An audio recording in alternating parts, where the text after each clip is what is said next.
Bueno, hau guretzako aukera ikaragarria da, ez? Tolosaldea garatzenetik, gure garapen agentziatik, eskualdeko garapen ekonomikoai aurre egiteko ditugun lan lerroetatikan bat turismoa da, importantea gainera, eta turismoari bultzada bat emateko, gure eskualdeko turismoari bultzada bat emateko horrelako aukerak ezinbestekoak dira, ez? Eta horretan Eusko Jaurlaritzak ematen duen babesa ezinbestekoa baita ere, ezta?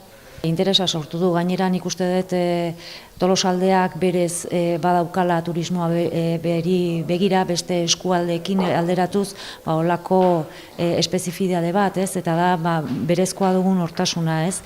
Gainera eskualdeko herri ezberdinetan ekimen ezberdinak baditugu dagoeneko importanteak, Altzon Handia dan bezala edo Asteasun Obabarekin egindako lanketa guzti hori bezala, Abaltzisketan Txindokiko itzalarekin eta Tolosaldean eta Tolosan bertan eskaintzen diran turistikoki eskaintzen diran aukera guztiekin, ez? Anglizismoak erabiltzen ditugu asko, turismoan gainera fan trip azkenean familiarizazio bideia. Eta gonbidatu dira Euskadi mailako bidaia agentzia, kongresu operadore, zerbitzu turistikoen enpresak, Tolosaldeak, batez ere bilera, pizgarri, kongresu eta segmentu honetan daukan eskaintza ezagutzeko.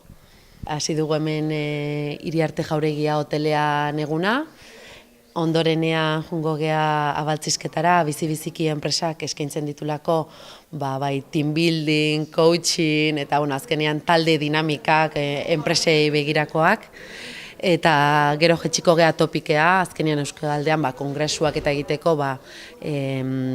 kapazitate edo plaza aldetik daukagun baliabide garrantzitsuena da.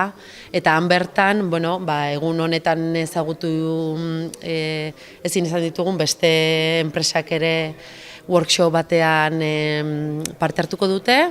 Bai, adibidez, Abeletxe bezalako alokatzen dian espazioak, edo Baliarrainan Lopetegi Jauregia ere alokatzen dena, edo Katerin berezituak, Rafa Gorrotxategi bere azkenean taldeentzako eskaintzen ditun tailerrekin.